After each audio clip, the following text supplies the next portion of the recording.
ನಮಸ್ಕಾರ ಪ್ರಿಯ ವೀಕ್ಷಕರೇ, ನಿಮ್ಮೆಲ್ಲರಿಗೂ ಕರ್ತನಾದ ಯೇಸು ಕ್ರಿಸ್ತನ ಹೆಸರಿನಲ್ಲಿ ಪ್ರೀತಿಪೂರ್ವಕವಾಗಿ ಸ್ವಾಗತಿಸುತ್ತಾ ಈ ದಿನದ ದೈವಿಕ ವಾಕ್ಯದ ಸಂದೇಶವನ್ನು ಕೇಳುವ ಹಾಗೆ ಕರ್ತನ ಪ್ರಸನ್ನತೆಗೋಸ್ಕರವಾಗಿ ನಾವು ತಲೆಯನ್ನು ಬಾಗಿಸಿ ಪ್ರಾರ್ಥನೆ ಮಾಡಿಕೊಳ್ಳೋಣ. ನಮ್ಮನ್ನು ಬಹಳವಾಗಿ ಪ್ರೀತಿ ಮಾಡಿದ ತಂದೆಯಾದ ದೇವರೇ, ಈ ಒಂದು ದಿನದ ಸಮಯದಲ್ಲಿ ಸ್ವಾಮಿ ದೈವಿಕ ವಾಕ್ಯದ ಸಂದೇಶವನ್ನು ಕೇಳುವುದಕ್ಕೆ ಸಿದ್ಧರಾಗಿರುವಂಥ ನಮ್ಮ ಎಲ್ಲ ಆತ್ಮೀಯ ದೇವಜನರಿಗೋಸ್ಕರವಾಗಿ ಪ್ರಾರ್ಥನೆ ಮಾಡುತ್ತೇವೆ. ಕರ್ತನ ಈ ಕಾರ್ಯಕ್ರಮದ ಮೂಲಕವಾಗಿ ಪ್ರತಿಯೊಬ್ಬರ ಜೀವಿತದಲ್ಲಿ ಬಿಡುಗಡೆಯಾಗಲಿ ಸ್ವಾಮಿ. ಎಲ್ಲ ಕಾಯಿಲೆಗಳು ಗುಣವಾಗಲಿ ರಕ್ಷಕನೇ. ಅವರಿಗೆ ಬೇಕಾದಂಥ ಸಂತೋಷದ ಜೀವಿತವನ್ನು ದಯಪಾಲಿಸ್ಕೊಡು. ಅವರು ತಮ್ಮ ಕೆಲಸಕ್ಕೆ ಹೋಗುವಾಗ ಬರುವಾಗ ನಿನ್ನ ಪ್ರಸನ್ನತೆ ಕೃಪೆ ಸದಾಕಾಲ ಇರಲಿ ಎಂದು ಯೇಸುವಿನ ನಾಮದಲ್ಲಿ ಪ್ರಾರ್ಥಿಸ್ತೇವೆ ತಂದೆಯೇ, ಆಮೇನ್. ದೇವರ ಆಶೀರ್ವಾದದಿಂದ ಮತ್ತೊಂದು ಸಾರಿ ಈ ಸಮಯದಲ್ಲಿ ನಾವು ದೇವರ ವಾಕ್ಯದ ಸಂದೇಶವನ್ನು ತಿಳಿದುಕೊಳ್ಳುವುದಕ್ಕೆ ತಾವೆಲ್ಲರೂ ಸಿದ್ಧರಾಗಿರುವುದು ಭಾಳ ಸಂತೋಷ. ನಿಮ್ಮನ್ನು ಮತ್ತೊಮ್ಮೆ ಅಭಿನಂದಿಸ್ತೇನೆ. ಈ ದಿನದ ದೈವ ವಾಕ್ಯದ ಸಂದೇಶದ ಮುಖ್ಯ ಭಾಗ, ಕ್ರಿಸ್ತನಲ್ಲಿ ನಾವು ನವೀಕರಣ ಹೊಂದಬೇಕಾದರೆ ಇವತ್ತಿನ ದಿನದಲ್ಲಿ ನಂಬಿಕೆಯ ಜನಾಂಗ ಮತ್ತು ಔದಾರ್ಯವನ್ನು ಬೆಳೆಸಿಕೊಳ್ಳುವುದು ಹೇಗೆ ಎಂಬುದಾಗಿ ನಾವು ನೋಡುತ್ತೇವೆ. ಇವತ್ತು ಆ ನಂಬಿಕೆಯ ಜನಾಂಗ ನಾವಾಗಿದ್ದೇವಾ? ಕ್ರಿಸ್ತನಲ್ಲಿ ಔದಾರ್ಯವನ್ನು ಬೆಳೆಸಿಕೊಳ್ಳುವುದು ಹೇಗೆ? ಕ್ರಿಸ್ತನಲ್ಲಿ ಅಭಿವೃದ್ಧಿ ಹೊಂದುವುದು ಹೇಗೆ? ಒಬ್ಬ ರೈತನು ಬೆಳೆಯುವಂಥ ಬೆಳೆ ಅವನಿಗೆ ಸಮೃದ್ಧಿಯಾಗಿ ಸಿಗ್ತಾ ಇದೆಯಾ? ಅವನು ಆ ಒಂದು ರೈತರ ಜೀವಿತದಲ್ಲಿ ಬೆಳೆಯನ್ನು ಬೆಳೆಯುವುದರ ಜೊತೆಗೆ ಅಭಿವೃದ್ಧಿ ಹೊಂದುತ್ತಾ ಇದ್ದಾನಾ? ಕ್ರೈಸ್ತರಾದ ನಾವು ಯಾವ ವಿಚಾರದಲ್ಲಿ ನಂಬಿಕೆಯಲ್ಲಿ ಬೆಳೆಯುತ್ತಾ ಇದ್ದೇವೆ? ಯಾವ ವಿಚಾರದಲ್ಲಿ ಔದಾರ್ಯವನ್ನು ನಾವು ಬೆಳೆಸಿಕೊಳ್ಳುತ್ತಾ ಇದ್ದೇವೆ?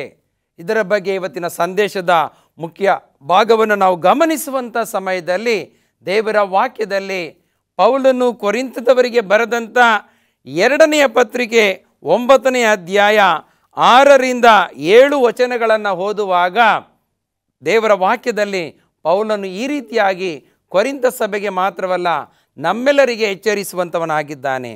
ಆದರೆ ಸ್ವಲ್ಪವಾಗಿ ಬಿತ್ತುವವನು ಪೈರನ್ನು ಸ್ವಲ್ಪವಾಗಿ ಕೊಯ್ಯುವನು, ಹೆಚ್ಚಾಗಿ ಬಿತ್ತುವವನು ಹೆಚ್ಚಾಗಿ ಕೊಯ್ಯುವನು ಎಂದು ತಿಳಿದುಕೊಳ್ಳಿರಿ. ಪ್ರತಿಯೊಬ್ಬನು ತನ್ನ ತನ್ನ ಹೃದಯದಲ್ಲಿ ನಿರ್ಣಯಿಸಿಕೊಂಡ ಪ್ರಕಾರ ಕೊಡಲಿ ಎಂಬುದಾಗಿ ನಾವು ನೋಡುತ್ತೇವೆ. ಯಾರು ಸ್ವಲ್ಪವಾಗಿ ಬಿತ್ತುತ್ತಾರೋ ಅವರು ಸ್ವಲ್ಪವಾಗಿ ಕೊಯ್ಯುವುದಕ್ಕೆ ಇದ್ದಾರೆ ಪ್ರಿಯರೇ. ಯಾರು ಜಾಸ್ತಿಯಾಗಿ ಹೆಚ್ಚಾಗಿ ಬಿತ್ತುವವರು ಹೆಚ್ಚಾಗಿ ಕೊಯ್ಯುವಂಥವರಾಗಿದ್ದಾರೆ. ಅಂದರೆ ಅರ್ಥ ಏನು? ನಮ್ಮ ಮನಸ್ಸಿನಲ್ಲಿ ಯಾವುದರ ಕುರಿತು ನಾವು ಬಿತ್ತನೆಯನ್ನು ಮಾಡ್ತಾ ಇದ್ದೇವೆ? ಒಂದು ವೇಳೆ ಕೆಟ್ಟ ಆಲೋಚನೆಯ ಮೂಲಕವಾಗಿ ಒಂದು ಕಾರ್ಯವನ್ನು ತೊಡಗಿಸಿಕೊಳ್ಳುವುದಾದರೆ ನಾವು ಸ್ವಲ್ಪವನ್ನು ಮಾತ್ರ ಬೆಳಿಲಿಕ್ಕೆ ಸಾಧ್ಯ, ಆತ್ಮಿಕತೆಯಲ್ಲಿ ಬೆಳೆಯುವುದಕ್ಕೆ ಸಾಧ್ಯ, ಅಥವಾ ಶಾರೀರಿಕವಾಗಿ ಬೆಳೆಯುವುದಕ್ಕೂ ಕೂಡ ಸಾಧ್ಯ. ಕೆಲವರು ಏನು ಮಾಡ್ತಾರೆ ಅಂತಂದರೆ, ಅಯ್ಯೋ ಈ ವ್ಯಕ್ತಿ ಚೆನ್ನಾಗಿ ಊಟ ಮಾಡ್ತಾನೆ, ಆದರೂ ಕೂಡ ನೋಡುವುದಕ್ಕೆ ಆತನ ಶಾರೀರಿಕ ಜೀವನದಲ್ಲಿ ಬೆಳವಣಿಗೆ ಕುಂಠಿತವಾಗ್ತಾ ಇದೆಯಲ್ಲ ಎಂಬುದಾಗಿ ಕೆಲವರು ಮಾತನಾಡಿಕೊಳ್ಳುತ್ತಾರೆ. ಕಾರಣ ಆತನ ಜೀವಿತದಲ್ಲಿ ಕೆಟ್ಟತನದ ಮೇಲೆ ಮನಸ್ಸಿಡುವುದರ ಮೂಲಕವಾಗಿ, ಕೆಟ್ಟ ಕಾರ್ಯಗಳನ್ನು ಮಾಡುವುದರ ಮೂಲಕವಾಗಿ ಶಾರೀರಿಕ ಬೆಳವಣಿಗೆಯಲ್ಲಿ ಕುಂಠಿತವಾಗುವಂಥದ್ದನ್ನು ನಾವು ನೋಡುತ್ತೇವೆ. ಇನ್ನು ಕೆಲವರು ದೊಡ್ಡಸ್ತಿಕೆಯ ಮೇಲೆ ಮನಸ್ಸಿಟ್ಟು ಒಂದು ಉನ್ನತ ಸ್ಥಾನದಲ್ಲಿ ಇರ್ತಾರೆ ಪ್ರಿಯರೇ. ಕೆಲವರು ತಾವು ಆಡುವಂಥ ಸಂಭಾಷಣೆಯ ಮಾತುಗಳಿಂದ ಅವರು ಚಿಕ್ಕವರಾಗ್ತಾರೆ ಪ್ರಿಯರೇ. ಆ ಒಂದು ಪದ ಬಳಕೆಯಿಂದ ಆ ವ್ಯಕ್ತಿ ತನ್ನ ಅಸ್ತಿತ್ವವನ್ನೇ ಕಳೆದುಕೊಳ್ತಾನೆ ಪ್ರಿಯರೇ. ಆತನು ಈ ಲೋಕದಲ್ಲಿ ಕೊಟ್ಟಂಥ ಕೆಲವು ಬಿರುದುಗಳನ್ನು ಕಳೆದುಕೊಳ್ತಾ ಇದ್ದಾನೆ ಪ್ರಿಯರೇ. ಇವತ್ತು ಸಮಾಜದಲ್ಲಿರ್ಬೋದು, ಸಭೆಗಳಲ್ಲಿರ್ಬೋದು, ಅಥವಾ ಒಬ್ಬ ಸಭಾ ಪಾಲಕನಿರ್ಬೋದು, ಸಭಾ ಹಿರಿಯನಿರ್ಬೋದು, ಸಭೆಯಲ್ಲಿ ಮಾತನಾಡುವಂಥ ಅಗೌರವವಾಗಿ ನಡೆದುಕೊಳ್ಳುವುದರ ಮೂಲಕವಾಗಿ ಅವರು ಸಣ್ಣತನಕ್ಕೆ ಹೋಗುವಂಥದ್ದನ್ನು ನಾವು ನೋಡುತ್ತೇವೆ. ಹಾಗಾಗಿ ಸ್ವಲ್ಪವಾಗಿ ಬಿತ್ತುವವನು ಪೈರನ್ನು ಸ್ವಲ್ಪವಾಗಿಯೇ ಕುಯ್ತಾನೆ ಪ್ರಿಯರೇ. ಅಂದರೆ ನಾವು ಮನಸ್ಸಿನಲ್ಲಿ ಒಳ್ಳೆಯ ಆಲೋಚನೆಗಳನ್ನು ಇಟ್ಟುಕೊಂಡು ನಾವು ಫಸಲನ್ನು ಬೆಳೆಯಬೇಕಾಗಿದೆ. ಮತ್ತು ಹೆಚ್ಚಾಗಿ ಬಿತ್ತುವವನು ಹೆಚ್ಚಾಗಿ ಕೊಯ್ಯುವನು ಎಂದು ತಿಳಿದುಕೊಳ್ಳಿರಿ. ಪ್ರತಿಯೊಬ್ಬನು ತನ್ನ ತನ್ನ ಹೃದಯದಲ್ಲಿ ನಿರ್ಣಯಿಸಿಕೊಂಡವನಾಗಿ ಕೊಡಬೇಕಾಗಿದೆ ಪ್ರಿಯರೇ. ಇವತ್ತು ನಾವು ದೇವರಿಗೆ ಯಾವ ರೀತಿಯಲ್ಲಿ ನಾವು ಕೊಡ್ತಾ ಇದ್ದೇವೆ? ಮೊದಲನೇದಾಗಿ ಅಬ್ರಹಾಮನ ಮೂಲಕ ದೊಡ್ಡ ಜನಾಂಗವಾಗುವಂತೆ ಮಾಡಿದನು ಎಂಬುದಾಗಿ ನಾವು ನೋಡುತ್ತೇವೆ. ನಂಬಿಕೆಯ ಜನಾಂಗವನ್ನು ದೇವರು ಹೇಗೆ ಅಭಿವೃದ್ಧಿಪಡಿಸಿದನು ಎಂಬುದಾಗಿ ನೋಡುವಾಗ ಆದಿಕಾಂಡ 12ನೇ ಅಧ್ಯಾಯ ನಾವು 1-2 ವಚನಗಳನ್ನು ಓದುವಂಥ ಸಮಯದಲ್ಲಿ ಯೆಹೋವನು ಅಬ್ರಹಾಮನಿಗೆ, ನೀನು ಸ್ವದೇಶವನ್ನು, ಬಂಧು ಬಳಗವನ್ನು, ತಂದೆಯ ಮನೆಯನ್ನು ಬಿಟ್ಟು ನಾನು ತೋರಿಸುವ ದೇಶಕ್ಕೆ ಹೊರಟು ಹೋಗು. ಒಂದು ವೇಳೆ ದೇವರು ಇವತ್ತು ನಿಮ್ಮನ್ನು ನಮ್ಮನ್ನು ಕರೆಯುವುದಾದರೆ ನಮ್ಮ ಪ್ರಶ್ನೆ ಏನಾಗಿದೆ? ಇವತ್ತು ಸ್ವಾಮಿ ನಮ್ಮನ್ನು ನಿಮ್ಮನ್ನು ಕರೆಯುವುದಾದರೆ ನಮ್ಮ ಪ್ರಶ್ನೆ ಏನಾಗಿದೆ? ಸ್ವಾಮಿ, ನಾನು ಆಸ್ತಿಯನ್ನು ಸಂಪಾದನೆ ಮಾಡಿದ್ದೇನೆ, ನಾನು ಇನ್ನೂ ಮಾಡಬೇಕಾದ ಕಾರ್ಯಗಳು ಬಹಳಷ್ಟಿದೆ, ನನಗೆ ಉನ್ನತವಾದಂಥ ಸ್ಥಾನಮಾನ ಸಿಗಬೇಕಾಗಿದೆ, ನನಗೆ ಸಭೆಯಲ್ಲಿ ಇನ್ನೂ ಉನ್ನತ ಸ್ಥಾನ ಸಿಗಬೇಕಾಗಿದೆ, ನೀನು ಕರೆದ ತಕ್ಷಣ ನಾನು ಬರಲಿಕ್ಕೆ ಸಾಧ್ಯ ಇಲ್ಲ ಅಂತೇಳಿ ನಾವು ಹೇಳಲಿಕ್ಕೆ ಸಾಧ್ಯ ಇಲ್ಲ. ಅದು ನಮ್ಮ ಸಣ್ಣತನವನ್ನು ತೋರಿಸುವಂಥದ್ದಾಗಿದೆ. ಇವತ್ತು ದೇವರು ನಮ್ಮನ್ನು, ನಿಮ್ಮನ್ನೇ, ಮಗಳೇ ಮಗಳೇ ಮಗಳೇ ಮಗನೇ ನೀನು ಎಲ್ಲಿದ್ದೀಯಾ, ನಾನು ನಿನ್ನನ್ನು ದೊಡ್ಡ ಜನಾಂಗವಾಗುವಂತೆ ನಾನು ನಿನ್ನನ್ನು ಕರೀತಾ ಇದ್ದೇನೆ ಎಂಬುದಾಗಿ ಹೇಳುವಾಗ, ಅಂದು ಯೇಸು ಸ್ವಾಮಿಯು ಕೂಡ ಈ ಲೋಕದಲ್ಲಿ ಶಿಷ್ಯರನ್ನು ಕರೆಯುವಂಥ ಸಮಯದಲ್ಲಿ ಶಿಷ್ಯರು ತಮ್ಮ ಬಲೆಗಳನ್ನು ಸರಿ ಮಾಡಿಕೊಂಡು ಅವರು ಮೀನಿಡಿಯುವಂಥ ಕಾಯಕದಲ್ಲಿ ತೊಡಗಿರುವಾಗ ಯೇಸು ಕ್ರಿಸ್ತನು ಹೇಳುವಂಥ ಮಾತು, ನೀವು ಎಲ್ಲವನ್ನ ಬಿಟ್ಟು ನನ್ನನ್ನು ಹಿಂಬಾಲಿಸಿರಿ, ನಾನು ನಿಮ್ಮನ್ನು ಮನುಷ್ಯರನ್ನು ಹಿಡಿಯುವ ಬೆಸ್ತರನಾಗಿ ಮಾಡ್ತೇನೆ ಎಂಬುದಾಗಿ ಹೇಳುವಾಗ ಅವರು ತಮ್ಮ ಬಲೆಗಳನ್ನು ಬಿಟ್ಟು, ತಮ್ಮ ತಂದೆ ತಾಯಿಗಳನ್ನು ಬಿಟ್ಟು ಯೇಸು ಕ್ರಿಸ್ತನನ್ನು ಹಿಂಬಾಲಿಸಿದರು ಎಂಬುದಾಗಿ ನಾವು ನೋಡುತ್ತೇವೆ. ಯೇಸು ಕ್ರಿಸ್ತನನ್ನು ಹಿಂಬಾಲಿಸುವವರಿಗೆ 100ರಷ್ಟು ಆಶೀರ್ವಾದ ಇದೆ ಪ್ರಿಯರೇ. ಇವತ್ತಿನ ದಿನದಲ್ಲಿ ಅಬ್ರಹಾಮನು ಕೂಡ ಕರೆದಾತನ ಮಾತನ್ನು ಕೇಳಿ ಎಲ್ಲವನ್ನ, ಆತನ ಬಂಧು ಬಳಗ, ಆಸ್ತಿ ಎಲ್ಲವನ್ನ ಬಿಟ್ಟು ನಾನು ತೋರಿಸುವ ದೇಶಕ್ಕೆ ನೀನು ಹೊರಟು ಹೋಗು, ನಾನು ನಿನ್ನನ್ನು ದೊಡ್ಡ ಜನಾಂಗವಾಗುವಂತೆ ಮಾಡಿ ಆಶೀರ್ವದಿಸಿ ನಿನ್ನ ಹೆಸರನ್ನು ಪ್ರಖ್ಯಾತಿಗೆ ತರುವೆನು. ನೋಡಿ, ಯೇಸು ಕ್ರಿಸ್ತನು, ಯೆಹೋವ ದೇವರು ಅಬ್ರಹಾಮನನ್ನು ದೊಡ್ಡ ಜನಾಂಗವನ್ನಾಗಿ ಆತನು ಮಾಡಿದನು ಪ್ರಿಯರೇ. ಆತನನ್ನು ಆಶೀರ್ವಾದ ಮಾಡಿದ, ಆತನ ಹೆಸರನ್ನು ಪ್ರಖ್ಯಾತಿಗೆ ತೆಗೆದುಕೊಂಡು ಬಂದ ಎಂಬುದಾಗಿ ನಾವು ನೋಡುತ್ತೇವೆ. ಚಿಕ್ಕ ಸ್ಥಾನದಲ್ಲಿದ್ದಂಥ ಅಬ್ರಹಾಮನನ್ನು ಉನ್ನತ ಸ್ಥಾನಕ್ಕೆ ತೆಗೆದುಕೊಂಡು ಬರುವಂಥದ್ದನ್ನು ನೋಡುತ್ತೇವೆ. ಅಬ್ರಹಾಮನು ತನ್ನ ಆಸ್ತಿಯ ಬಗ್ಗೆ ಯೋಚನೆ ಮಾಡಲಿಲ್ಲ, ತನ್ನ ಬಂಧು ಬಳಗದ ಬಗ್ಗೆ ಯೋಚನೆ ಮಾಡಲಿಲ್ಲ. ಆತನು ಎಲ್ಲವನ್ನ ಬಿಟ್ಟು ದೇವರನ್ನು ಹಿಂಬಾಲಿಸಿದನು ಎಂಬುದಾಗಿ ನಾವು ನೋಡುತ್ತೇವೆ. ಯಾಕೆಂದರೆ 7ನೇ ವಚನದಲ್ಲಿ ಅಲ್ಲಿ ಯೆಹೋವನು ಅಬ್ರಹಾಮನಿಗೆ ದರ್ಶನ ಕೊಟ್ಟು, ನಾನು ಈ ದೇಶವನ್ನು ನಿನ್ನ ಸಂತಾನಕ್ಕೆ ಕೊಡುವೆನು ಅಂದನು. ತನಗೆ ದರ್ಶನ ಕೊಟ್ಟ ಯೆಹೋವನಿಗೆ ಅಬ್ರಹಾಮನು ಯಜ್ಞವೇದಿಯನ್ನು ಕಟ್ಟಿಸಿದನು ಎಂಬುದಾಗಿ ನಾವು ನೋಡುತ್ತೇವೆ. ಯಾವಾಗ ಅಬ್ರಹಾಮನನ್ನು ದೇವರು ಕರೆದು ಅವನನ್ನು ದೊಡ್ಡ ಜನಾಂಗ ಎಂಬುದಾಗಿ ಕರೆದು ಆಶೀರ್ವದಿಸಿ ಅವನಿಗೆ ದೇವರ ಪ್ರಸನ್ನತೆ, ದೇವರ ಸ್ಥಳದಲ್ಲಿ ಮಾತನಾಡಿದ್ದನ್ನು ನೋಡಿ ಆತನು ಒಂದು ಯಜ್ಞವೇದಿಯನ್ನು ಕಟ್ಟಿಸುವಂಥದ್ದನ್ನು ನಾವು ನೋಡುತ್ತೇವೆ ಪ್ರಿಯರೇ. ಇವತ್ತಿನ ದಿನದಲ್ಲಿ ದೇವರು ನಮ್ಮನ್ನು ಎಷ್ಟೇ ಅದ್ಭುತವಾಗಿ ಒಂದು ಉನ್ನತ ಸ್ಥಾನಕ್ಕೆ ನಮ್ಮನ್ನು ತಂದಂಥ ಸಮಯದಲ್ಲಿ ನಾವು ದೇವರಿಗೆ ಕೊಡುವುದರಲ್ಲಿ ವಿಫಲರಾಗ್ತೇವೆ, ಸಭೆಗಳನ್ನು ಬೆಳೆಸುವುದರಲ್ಲಿ ವಿಫಲರಾಗ್ತಾ ಇದ್ದೇವೆ. ಕೇವಲ ನಮ್ಮ ಕುಟುಂಬಗಳನ್ನು ಮಾತ್ರ ನಾವು ಬೆಳೆಸ್ತಾ ಇದ್ದೇವೆ. ನಮ್ಮ ಮಕ್ಕಳು ಡಾಕ್ಟರ್ ಪದವಿಯನ್ನು ಪಡೆದುಕೊಳ್ಳಬೇಕು, ನಮ್ಮ ಮಕ್ಕಳು ಉನ್ನತ ಸ್ಥಾನಕ್ಕೆ ಹೋಗಬೇಕು, ನಮ್ಮ ಮಕ್ಕಳು ವಿದೇಶಗಳಲ್ಲಿಯೇ ಕೆಲಸ ಮಾಡಬೇಕು, ನಮ್ಮ ಮಕ್ಕಳಿಗೆ ಸಭೆಗಳಲ್ಲಿ ಒಂದು ಒಳ್ಳೆಯ ಸ್ಥಾನನೇ ಸಿಗಬೇಕು ಎಂಬುದಾಗಿ ನಾವು ಕೇವಲ ಸ್ಥಾನಕ್ಕೋಸ್ಕರವಾಗಿ ತವಕ ಪಡ್ತೇವೆ ಹೊರತು ಮತ್ತಾಯ 6ನೇ ಅಧ್ಯಾಯ 33ನೇ ವಚನದಲ್ಲಿ ಹೇಳಿದ ಹಾಗೆ ಮೊದಲು ದೇವರ ರಾಜ್ಯಕ್ಕಾಗಿಯೂ ನೀತಿಗಾಗಿ ತವಕ ಪಡಿರಿ, ಅವುಗಳ ಕೂಡ ಇವೆಲ್ಲವೂ ನಿಮಗೆ ಕೊಡಲ್ಪಡ್ತದೆ ಎಂಬುದಾಗಿ. ಪ್ರಿಯ ವೀಕ್ಷಕರೇ, ಇವತ್ತು ನಿಮ್ಮ ಜೀವಿತ ಏನಾಗಿದೆ, ನಿಮ್ಮ ಆಲೋಚನೆ ಏನಾಗಿದೆ, ದೇವರಿಗೆ ನೀವು ಎಷ್ಟು ಬಿತ್ತನೆಯನ್ನು ಬಿತ್ತುತ್ತಾ ಇದ್ದೀರಾ, ಎಷ್ಟು ಸಮಯವನ್ನು ದೇವರಿಗೆ ಮೀಸಲಾಗಿ ಇಡ್ತಾ ಇದ್ದೀರಾ? ಇಂಥ ಜೀವಿತದಲ್ಲಿ ನೀವು ಸ್ವಲ್ಪವಾಗಿ ಮೀಸಲಾಗಿಡುವುದಾದರೆ ಸ್ವಲ್ಪ ಆಶೀರ್ವಾದವನ್ನು ನೀವು ಪಡೆದುಕೊಳ್ತೀರಾ. ನೀವು ಜಾಸ್ತಿ ಸಮಯವನ್ನು ದೇವರಿಗೆ ಮೀಸಲಾಗಿಡುವುದಾದರೆ ಜಾಸ್ತಿ ಆಶೀರ್ವಾದಗಳನ್ನು ನೀವು ಪಡ್ಕೊಳ್ಬೇಕಾಗುತ್ತೆ ಪ್ರಿಯರೇ. ದಾವೀದನು ದಿನಕ್ಕೆ 7 ಸಾರಿ ದೇವರಿಗೆ ಸ್ತೋತ್ರವನ್ನು ಸಲ್ಲಿಸ್ತಾ ಇದ್ದ. ದಾನಿಯೇಲನು ದಿನಕ್ಕೆ 3 ಸಾರಿ ದೇವರಿಗೆ ಸ್ತೋತ್ರ ಸಲ್ಲಿಸ್ತಾ ಇದ್ದ. ಇವತ್ತು ನೀವು ದಿನಕ್ಕೆ ಎಷ್ಟು ಸಾರಿ ಪ್ರಾರ್ಥನೆಯನ್ನು ಮಾಡ್ತಾ ಇದ್ದೀರಾ? ಎಷ್ಟು ಸಾರಿ ಬೈಬಲನ್ನು ಓದ್ತಾ ಇದ್ದೀರಾ? ನೀವು ದೇವರಿಗೆ ಎಷ್ಟು ಮೀಸಲಾದ ಸಮಯವನ್ನು ಕೊಡ್ತಾ ಇದ್ದೀರಾ? ದೇವರ ದಿನದಲ್ಲಿ ದೇವರ ಆಲಯಕ್ಕೆ ಹೋಗಿ ಹೇಗೆ ದೇವರನ್ನು ಘನಪಡಿಸ್ತಾ ಇದ್ದೀರಾ? ದೇವರಿಗೆ ಕೊಡಬೇಕಾದಂಥ ಕಾಣಿಕೆಯನ್ನು ಎಷ್ಟರ ಮಟ್ಟಿಗೆ ನೀವು ಕೊಡ್ತಾ ಇದ್ದೀರಾ? ದೇವರಿಗೆ ಎಷ್ಟು ಸ್ತೋತ್ರವನ್ನು ಸಲ್ಲಿಸ್ತಾ ಇದ್ದೀರಾ? ಪ್ರಿಯ ವೀಕ್ಷಕರೇ, ದಾವೀದ ತನ್ನ ಕೀರ್ತನೆ 34:1 ಹೇಳ್ತಾನೆ, ಪ್ರಿಯರೇ, ನಾನಂತೂ ಎಡೆಬಿಡದೆ ತಂದೆಯಾದ ದೇವರನ್ನು ಕೊಂಡಾಡ್ತೇನೆ ಎಂಬುದಾಗಿ. ಎಡೆಬಿಡದೆ, ಅದಕ್ಕೆ ಸಮಯ ಇಲ್ಲ. ಯಾಕೆಂದರೆ ಒಬ್ಬ ರೈತನು ಕೂಡ ಎಡೆಬಿಡದೆ ಆತನು ವ್ಯವಸಾಯವನ್ನು ಮಾಡಬೇಕಾಗಿದೆ. ಕೇವಲ ಮಳೆಯನ್ನು ನಂಬಿಕೊಂಡ್ರೆ ಪ್ರಯೋಜನ ಇಲ್ಲ ಪ್ರಿಯರೇ. ಸಮಯ ಸಿಕ್ಕಂಥ ಸಮಯದಲ್ಲಿ ಆತನು ಎಷ್ಟು ಸಮಯವನ್ನು ತನ್ನ ಹೊಲ ಗದ್ದೆಗಳಿಗೆ ಮೀಸಲಾಗಿಡ್ತಾನೆ ಮತ್ತು ದೇವರೊಂದಿಗೆ ಅನ್ಯೋನ್ಯತೆಯಿಂದ ನಂಬಿಕೆಯಿಂದ ಇರ್ತಾನೆ, ಒಳ್ಳೆಯ ಫಸಲನ್ನು ಆತನು ಪಡೆದುಕೊಳ್ಳುವುದಕ್ಕೆ ಸಾಧ್ಯ ಎಂಬುದಾಗಿ ನೋಡುತ್ತೇವೆ. ಅಬ್ರಹಾಮನು ದೇವರು ಮಾಡಿದ ಅದ್ಭುತವನ್ನು ನೆನೆಸಿ ಆ ದರ್ಶನ ಕೊಟ್ಟಂಥ ಸ್ಥಳದಲ್ಲಿ ಒಂದು ಯಜ್ಞವೇದಿಯನ್ನು ಕಟ್ಟುವಂಥದ್ದನ್ನು ನೋಡುತ್ತೇವೆ. ಅಬ್ರಹಾಮನಲ್ಲಿದ್ದಂಥ ನಂಬಿಕೆ, ಅಬ್ರಹಾಮನಲ್ಲಿದ್ದಂಥ ಔದಾರ್ಯದ ಜೀವಿತವನ್ನು ಇವತ್ತು ನಮ್ಮ ಜೀವಿತದಲ್ಲಿ ನಾವು ಬೆಳೆಸಿಕೊಳ್ಳಬೇಕಾಗಿದೆ ಪ್ರಿಯರೇ. ಅವನು ಅಲ್ಲಿಂದ ಹೊರಟು ಬೇತಲಿಗೆ ಮೂಡಲಿಗೆ ಗುಡ್ಡಕ್ಕೆ ಬಂದು ತನ್ನ ಗುಡಾರವನ್ನು ಹಾಕಿ ಸೀರಿಕೊಂಡನು. ಹೀಗೆ ದೇವರು ಅಬ್ರಹಾಮನನ್ನು ದೊಡ್ಡ ಜನಾಂಗವನ್ನಾಗಿ ಆಶೀರ್ವದಿಸುವಂಥದ್ದನ್ನು ನಾವು ನೋಡುತ್ತೇವೆ. ಆದಿಕಾಂಡ 15ನೇ ಅಧ್ಯಾಯ ನಾವು 1-6 ವಚನಗಳನ್ನು ಓದುವಂಥ ಸಮಯದಲ್ಲಿ ದೇವರು, ಅಬ್ರಹಾಮನೇ ಭಯಪಡಬೇಡ, ನಾನು ನಿನಗೆ ಗುರಾಣಿಯಾಗಿದ್ದೇನೆ. ನೋಡಿ, ದೇವರು ಅಬ್ರಹಾಮನನ್ನು ಹೇಗೆ ಬಲಪಡಿಸ್ತಾನೆ.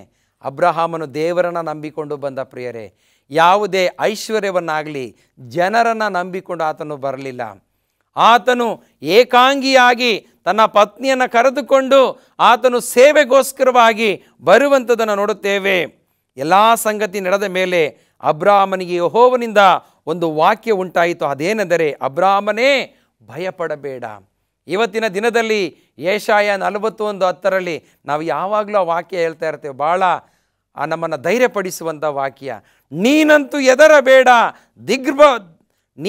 ಎದರಬೇಡ, ದಿಗ್ಭ್ರಮೆಗೊಳ್ಳದಿರು, ನಾನೇ ನಿನ್ನ ದೇವರು, ನಾನೇ ನಿನ್ನೊಂದಿಗಿದ್ದೇನೆ, ನಿನ್ನನ್ನು ಬಲಪಡಿಸ್ತೇನೆ, ನನ್ನ ಧರ್ಮದ ಬಲಗೈ ನಿನಗೆ ಆಧಾರವಾಗಿರ್ತದೆ ಎಂಬುದಾಗಿ ಯೆಶಾಯ 41:10 ನಾವು ಯಾವಾಗಲೂ ಆ ವಾಕ್ಯವನ್ನು ಓದ್ತಾ ಇರ್ತೇವೆ.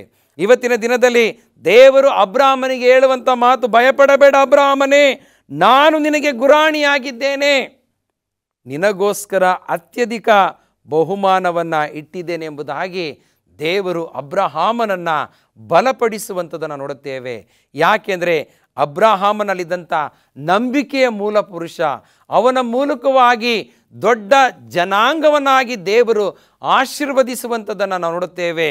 ಮತ್ತು ಅವನಲ್ಲಿದ್ದಂಥ ಔದಾರ್ಯದ ಗುಣಲಕ್ಷಣಗಳನ್ನು ಕೂಡ ನಾವು ತಿಳಿದುಕೊಳ್ಳಬೇಕಾಗಿದೆ. ಎರಡನೇದಾಗಿ, ನೀತಿವಂತರು ಹೇಗೆ ಆಶೀರ್ವಾದವನ್ನು ಹೊಂದುವಂಥವರಾಗಿದ್ದಾರೆ. ಅಬ್ರಹಾಮನ ಹಾಗೆ ನಂಬಿಕೆ ಇಟ್ಟು ಕರೆದ ತಕ್ಷಣ ನಾವು ಆತನನ್ನು ಹಿಂಬಾಲಿಸಿಕೊಂಡು ಬರಬೇಕು. ಎರಡನೇದಾಗಿ, ಆ ನೀತಿವಂತರು ಹೇಗೆ ಆಶೀರ್ವಾದವನ್ನು ಹೊಂದುತ್ತಾರೆ ಎಂಬುದಾಗಿ ನೋಡುವಾಗ ದಾವೀದನು ಬರೆದ ಕೀರ್ತನೆ 112ನೇ ಅಧ್ಯಾಯದ ಕೆಲವು ವಾಕ್ಯಗಳನ್ನು ನಾವು ಓದುತ್ತಾ ಬರುವುದಾದರೆ, ಮೊದಲನೇದಾಗಿ ನಾವು ದೇವರಲ್ಲಿ ಭಯಭಕ್ತಿ ಉಳ್ಳವರಾಗಿ ನಾವು ಜೀವಿಸಬೇಕು ಪ್ರಿಯರೇ. ದೇವರ ಆಶೀರ್ವಾದವನ್ನು ನಾವು ಪಡೆದುಕೊಳ್ಳಬೇಕಾದರೆ ಮೊದಲನೇದಾಗಿ ನಾವು 112ನೇ ಕೀರ್ತನೆಯಲ್ಲಿ ದೇವರಲ್ಲಿ ಭಯಭಕ್ತಿ ಉಳ್ಳವರಾಗಿರಬೇಕು. ಅಬ್ರಹಾಮನಲ್ಲಿ ಆ ಭಯಭಕ್ತಿಯ ಜೀವಿತ ಇತ್ತು ಪ್ರಿಯರೇ. ಮತ್ತು ಆತನ ಆಜ್ಞೆಗಳಲ್ಲಿ ನಾವು ಅತ್ಯಾನಂದವನ್ನು ಪಡಬೇಕಾಗಿದೆ. ಆತನ ಆಜ್ಞೆಗಳನ್ನು ಕೈಕೊಂಡು ನಡೆಯಬೇಕಾಗಿದೆ. ಆಗಿನ ಕಾಲದಲ್ಲಿ ದೇವರ ಮಾತುಗಳೇ ಆಜ್ಞೆ ಆಗಿತ್ತು.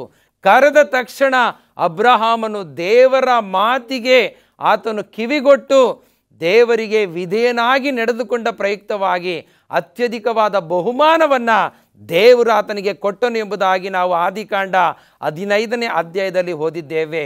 ಅದೇ ರೀತಿಯಾಗಿ ಆತನ ಆಜ್ಞೆಗಳನ್ನು ಕೈಕೊಂಡು ಅತ್ಯಾನಂದ ಪಡುವಂಥವರಾಗಿ ಜೀವಿಸುವಾಗ ಅವನ ಸಂತಾನವು ಲೋಕದಲ್ಲಿ ಬಲಿಷ್ಠವಾಗುವುದು ಎಂಬುದಾಗಿ ನೋಡುತ್ತೇವೆ. ನೀತಿವಂತನ ವಂಶವು ಶುಭ ಹೊಂದುವುದು ಎಂಬುದಾಗಿ ನೋಡುತ್ತೇವೆ. ದೇವರು ಅಬ್ರಹಾಮನಿಗೆ ಮುಪ್ಪಿನ ಕಾಲದಲ್ಲಿ ಈಸಾಕನನ್ನು ಕೊಡುವುದರ ಮೂಲಕವಾಗಿ ಅವನ ಸಂತಾನವನ್ನು ಬಲಿಷ್ಠ ಮಾಡಿದನು, ಅವನ ವಂಶವನ್ನು ಶುಭ ಮಾಡಿದನು ಎಂಬುದಾಗಿ ನಾವು ನೋಡುತ್ತೇವೆ. ನಂತರ ಅವನ ಮನೆಯಲ್ಲಿ ಧನೈಶ್ವರ್ಯಗಳಿರುವವು. ಅಬ್ರಹಾಮನು ಎಲ್ಲವನ್ನ ಬಿಟ್ಟು ಬಂದ ಪ್ರಿಯರೇ, ಆದರೆ ಆತನು ಧನೈಶ್ವರ್ಯವುಳ್ಳವನಾಗಿ ಜೀವಿಸಿದನು ಎಂಬುದಾಗಿ ನಾವು ನೋಡುತ್ತೇವೆ. ದೇವರವನಿಗೆ ಎಲ್ಲವನ್ನ ಕೊಟ್ಟರು ಎಂಬುದಾಗಿ ನಾವು ನೋಡುತ್ತೇವೆ. ಇವತ್ತಿನ ದಿನದಲ್ಲಿ ನಾವು ದೇವರ ಮೇಲೆ ನಂಬಿಕೆ ಇಟ್ಟು ನಾವು ಔದಾರ್ಯ ಮನೋಭಾವನೆಯಿಂದ ನಾವು ಹೆಚ್ಚಾಗಿ ಬಿತ್ತುವುದರಿಂದ ಹೆಚ್ಚಿನ ಆಶೀರ್ವಾದವನ್ನು ಪಡೆದುಕೊಳ್ಳುವುದಕ್ಕೆ ಸಾಧ್ಯ. ಹೀಗೆ ನಾವು 1-10 ವಚನಗಳನ್ನು ನಾವು ನೋಡುವಂಥ ಸಮಯದಲ್ಲಿ ಪ್ರಿಯರೇ, ದೇವರ ವಾಕ್ಯದಲ್ಲಿ ದಯಾಳುವಾಗಿ ಧನ ಸಹಾಯ ಮಾಡುವವನು, ತನ್ನ ಕಾರ್ಯಗಳನ್ನು ನೀತಿಯಿಂದ ನಡೆಸುವವನು ಭಾಗ್ಯವಂತನು, ಅವನು ಎಂದಿಗೂ ಕದಲುವುದಿಲ್ಲ. ನೀತಿವಂತನನ್ನು ಯಾವಾಗಲೂ ನೆನೆಸುವರು, ಅವನಿಗೆ ಯಾವ ಕೆಟ್ಟ ಸುದ್ದಿಯ ಭಯವಿರುವುದಿಲ್ಲ. ಯೆಹೋವನಲ್ಲಿ ಭರವಸೆ ಬಿಟ್ಟಿರುವುದರಿಂದ ಅವನ ಮನಸ್ಸು ಸ್ಥಿರವಾಗಿರುತ್ತೆ ಎಂಬುದಾಗಿ ಎಂಥ ಆಶೀರ್ವಾದವನ್ನು ಯಾರು ನೀತಿವಂತರಾಗಿ ಜೀವಿಸುತ್ತಾರೆ ಅಂಥವರಿಗೆ ಕೊಡುವಂಥದ್ದನ್ನು ನೋಡುತ್ತೇವೆ. 3ನೇದಾಗಿ ಹೇಗೆ ಬಿತ್ತಬೇಕು ಮತ್ತು ಏನನ್ನು ಬಿತ್ತಬೇಕೆಂಬುದಾಗಿ ನೋಡುವಾಗ 126ನೇ ಕೀರ್ತನೆಯಲ್ಲಿ ನಾವು ನೋಡುತ್ತೇವೆ, ಅಳುತ್ತಾ ಬಿತ್ತುವವರು ಆಡುತ್ತಾ ಕೊಯ್ಯುವರು ಎಂಬುದಾಗಿ ನೋಡುತ್ತೇವೆ. 126ನೇ ಕೀರ್ತನೆ 5ನೇ ವಚನ, ಅಳುತ್ತಾ ಬಿತ್ತುವವರು ಆಡುತ್ತಾ ಕೊಯ್ಯುವವರು. ಎಷ್ಟೋ ಸಾರಿ ರೈತರು ಬಿತ್ತನೆಯನ್ನು ಬೀಜವನ್ನು ತಮ್ಮ ಹೊಲಗಳಲ್ಲಿ ಬಿತ್ತುತ್ತಾರೆ ಪ್ರಿಯರೇ. ಒಂದು ವೇಳೆ ಪ್ರಾರಂಭದಲ್ಲಿ ಮಳೆ ಬರಬಹುದು, ಮಳೆ ಕೈ ಕೊಡ್ಬೋದು ಪ್ರಿಯರೇ. ಅದರ ದೇವರ ವಾಕ್ಯದಲ್ಲಿ ಹೇಳ್ತದೆ, ನೀವು ನಿಮ್ಮ ದೇವರ ಆಜ್ಞೆಗಳನ್ನು ಮನಪೂರ್ವಕವಾಗಿ ಕೈಕೊಂಡು ನಡೆಯುವುದಾದರೆ ನಿಮಗೆ ಹಿಂಗಾರು ಮಳೆಯನ್ನು ಮುಂಗಾರು ಮಳೆಯನ್ನು ಸಕಾಲಕ್ಕೆ ನಾನು ಒದಗಿಸಿ ನಿಮ್ಮ ಬೆಳೆಯನ್ನು ಅಭಿವೃದ್ಧಿಪಡಿಸ್ತೇನೆ, ನಿಮ್ಮ ಭೂಮಿಯನ್ನು ಅಭಿವೃದ್ಧಿಪಡಿಸ್ತೇನೆ, ನಿಮ್ಮ ಹೊಲ ಗದ್ದೆ ಮನೆಗಳನ್ನು ನಾನು ಆಶೀರ್ವದಿಸ್ತೇನೆ ಎಂಬುದಾಗಿ ಹೇಳುವಂಥದ್ದನ್ನು ನೋಡುತ್ತೇವೆ. ಪ್ರಿಯ ದೇವಜನರೇ, ದೇವರ ಮಕ್ಕಳಾಗಿ ನಾವು ಜೀವಿಸುವಾಗ ದುಃಖಿಸುತ್ತಾ ಬೀಜವನ್ನು ತೆಗೆದುಕೊಂಡು ಹೋಗುವವನು ಹರ್ಷಿಸುತ್ತಾ ಸಿವುಡುಗಳನ್ನು ಹೊತ್ತುಕೊಂಡು ಬರುವನು ಎಂಬುದಾಗಿ ನೋಡುತ್ತೇವೆ. ಎಷ್ಟೋ ಸಾರಿ ಅಯ್ಯೋ ನಾನು ಈ ಬೀಜವನ್ನು ಬಿತ್ತಿದ್ದೇನೆ, ಎಷ್ಟೋ ಸಾರಿ ನಮ್ಮ ಜೀವಿತದಲ್ಲಿ ಅಯ್ಯೋ ನಾನು ಈ ಒಂದು ಬೀಜವನ್ನು ಬಿತ್ತಿದ್ದೇನೆ, ನನಗೆ ಸರಿಯಾಗಿ ತೆನೆಗಳನ್ನು ತೆಗೆದುಕೊಂಡು ಹೋಗುವುದಕ್ಕೆ ಸಾಧ್ಯನೆಂಬುದಾಗಿ ಕೆಲವರಲ್ಲಿ ಪ್ರಶ್ನೆ ಮೂಡಿ ಬರುತ್ತೆ ಪ್ರಿಯರೇ. ಆದರೆ ಯೇಸು ಕ್ರಿಸ್ತನು ಹೇಳುವಂಥ ಮಾತು, ದುಃಖಿಸುತ್ತಾ ಬೀಜವನ್ನು ತೆಗೆದುಕೊಂಡು ಹೋಗುವವನು ಹರ್ಷಿಸುತ್ತಾ ಸಿವುಡುಗಳನ್ನು ಹೊತ್ತುಕೊಂಡು ಬರುವಂಥವನಾಗಿದ್ದಾನೆ. ಒಳ್ಳೆಯ ಆಶೀರ್ವಾದವನ್ನು ಪಡೆದುಕೊಂಡು ಆತನು ಬರುವಂಥವನಾಗಿದ್ದಾನೆ. ಬರುವಾಗ ಅಬ್ರಹಾಮನು ಏನನ್ನು ತೆಗೆದುಕೊಂಡು ಬರಲಿಲ್ಲ ಪ್ರಿಯರೇ, ಆದರೆ ಅಬ್ರಹಾಮನ ಜೀವಿತದಲ್ಲಿ ಎಂಥ ಮಹತ್ತರವಾದಂಥ ಆಶೀರ್ವಾದ, ನಿನ್ನನ್ನು ದೊಡ್ಡ ಜನಾಂಗವನ್ನಾಗುವಂತೆ ನಾನು ಮಾಡುತ್ತೇನೆ ಎಂಬುದಾಗಿ ದೇವರು ಅಬ್ರಹಾಮನ ಮೂಲಕವಾಗಿ ಈ ಲೋಕದ ಸಂತಾನವನ್ನು ಅಭಿವೃದ್ಧಿಪಡಿಸಿದನು ಎಂಬುದಾಗಿ ನೋಡುತ್ತೇವೆ. ಆತನು ನಂಬಿಕೆಯ ಮೂಲ ಪುರುಷನು ಎಂಬುದಾಗಿ ಕೂಡ ಇವತ್ತು ಅವನಿಗೆ ಒಂದು ಬಿರುದಿದೆ ಪ್ರಿಯರೇ. ಇವತ್ತಿನ ದಿನದಲ್ಲಿ ನಾವು ಕೂಡ ಅಬ್ರಹಾಮನ ಹಾಗೆ ನೀತಿವಂತರಾಗಿ ಯಥಾರ್ಥ ಮನಸ್ಸುಳ್ಳವರಾಗಿ ನಂಬಿಕೆಯಲ್ಲಿ ನಾವು ಜೀವಿಸುವಾಗ, ಒಳ್ಳೆಯ ಔದಾರ್ಯಗಳನ್ನು ಬೆಳೆಸಿಕೊಳ್ಳುವಂಥ ಸಮಯದಲ್ಲಿ, ಕ್ರಿಸ್ತನ ಜೊತೆಯಲ್ಲಿ ನಾವು ಜೀವಿಸುವಾಗ, ಕ್ರಿಸ್ತನ ಮೂಲಕವಾಗಿ ನಾವು ನವೀಕರಣವನ್ನು, ನಾವು ಹೊಸತನವನ್ನು ಪಡೆದುಕೊಳ್ಳುವುದಕ್ಕೆ ಸಾಧ್ಯ ಎಂಬುದಾಗಿ ನಾವು ನೋಡುತ್ತೇವೆ. ಹಾಗಾದರೆ ಎಲ್ಲಿ ಬಿತ್ತಲ್ಪಡಬೇಕೆಂಬುದಾಗಿ ನೋಡುವಾಗ, ಯೆಶಾಯನು ಬರೆದಂಥ ಪ್ರವಾದನೆ ಗ್ರಂಥ 32ನೇ ಅಧ್ಯಾಯದಲ್ಲಿ ನಾವು ನೋಡುತ್ತೇವೆ, ನಾವು ಯಾವ ಸ್ಥಳದಲ್ಲಿ ಬಿತ್ತಲ್ಪಡಬೇಕೆಂಬುದಾಗಿ ಅಲ್ಲಿ ದೇವರ ವಾಕ್ಯ ಹೇಳುತ್ತೆ. 20ನೇ ವಚನದಲ್ಲಿ, ನೀರಾವರಿಗಳನ್ನೆಲ್ಲ ಬೀಜ ಬಿತ್ತಲು ದನ ಕತ್ತೆಗಳನ್ನು ಕಾವಲಿಗೆ ಮೇಯಿ ಬಿಡುತ್ತದೋ ಇರುವ ನೀವು ಧನ್ಯರೇ ಸರಿ ಎಂಬುದಾಗಿ ನೋಡುತ್ತೇವೆ. ನೀರಾವರಿಗಳಲ್ಲೆಲ್ಲ ಬೀಜ ಬಿತ್ತುತ್ತಲೂ ದನ ಕತ್ತೆಗಳನ್ನು ಕಾಲಿಗೆ ಮೇಯ ಬಿಡುತ್ತಲೂ ಇರುವ ನೀವು ಧನ್ಯರೇ ಸರಿ ಎಂಬುದಾಗಿ ನೋಡುತ್ತೇವೆ. ಎಲ್ಲಿ ನೀರಾವರಿಯ ಸ್ಥಳ ಇರುತ್ತೆ ಅಂಥ ಸ್ಥಳಗಳಲ್ಲಿ ನಾವು ಬಿತ್ತುವಂಥ ಸಮಯದಲ್ಲಿ ಒಳ್ಳೆಯ ಫಸಲನ್ನು ನಾವು ಕೊಯ್ಯುವುದಕ್ಕೆ ಸಾಧ್ಯ ಎಂಬುದಾಗಿ ನೋಡುತ್ತೇವೆ. ಕೊನೆಯದಾಗಿ ಯಾವಾಗ ಹೇಗೆ ಬಿತ್ತಬೇಕೆಂಬುದಾಗಿ ನೋಡುವಾಗ, ಪ್ರಸಂಗಿ 11ನೇ ಅಧ್ಯಾಯ 6ನೇ ವಚನದಲ್ಲಿ ನಾವು ನೋಡುತ್ತೇವೆ. ಅಲ್ಲಿ ಕೂಡ ದೇವರ ವಾಕ್ಯ ಹೇಳುವಂಥದ್ದಾಗಿದೆ ಪ್ರಿಯರೇ. ಪ್ರಸಂಗಿ 11:6ನೇ ವಚನದಲ್ಲಿ, ಮುಂಜಾನೆ ಬೀಜ ಬಿತ್ತು ಸಂಜೆ ತನಕ ಕೈ ತೆಗೆಯಬೇಡ, ಇದು ಸಫಲವೋ ಅದು ಸಫಲವೋ, ಒಂದು ವೇಳೆ ಎರಡು ಚೆನ್ನಾಗಾಗುವವೋ ನಿನಗೆ ತಿಳಿಯದು ಎಂಬುದಾಗಿ ನಾವು ನೋಡುತ್ತೇವೆ. ನಾವು ಯಾವಾಗಲೂ ಕೂಡ ಬೀಜ ಬಿತ್ತುವಂಥ ಸ್ಥಿತಿಯಲ್ಲಿ ನಾವಿರಬೇಕು. ಹೇಗೆ ಎಂಬುದಾಗಿ ನೋಡುವಾಗ, ಮುಂಜಾನೆ ಬೀಜ ಬಿತ್ತು ಸಂಜೆ ತನಕ ಕೈ ತೆಗೆಯಬೇಡ. ನಾವು ಯಾವಾಗಲೂ ಕೂಡ ವ್ಯವಸಾಯ ಮಾಡುವಾಗ ನಾವು ಒಳ್ಳೆಯ ಜೀವಿತದಿಂದ ಒಳ್ಳೆಯ ಮನಸ್ಸಾಕ್ಷಿ ಉಳ್ಳವರಾಗಿ ನಾವು ಬೀಜವನ್ನು ಬಿತ್ತುವಂಥ ಸಮಯದಲ್ಲಿ ಒಳ್ಳೆಯ ಫಸಲನ್ನು ನಾವು ಪಡೆದುಕೊಳ್ಳುವುದಕ್ಕೆ ಸಾಧ್ಯ ಎಂಬುದಾಗಿ ನಾವು ನೋಡುತ್ತೇವೆ. ಯಾಕೆಂದರೆ ಜ್ಞಾನೋಕ್ತಿಯಲ್ಲಿ ಒಂದು ವಾಕ್ಯವನ್ನು ನೋಡುತ್ತೇವೆ, ದುಡಿದು ಹೊಲಗೈಯುವವನು ಹೊಟ್ಟೆ ತುಂಬ ಊಟವನ್ನು ಮಾಡುತ್ತಾನೆ ಎಂಬುದಾಗಿ ನಾವು ನೋಡುತ್ತೇವೆ.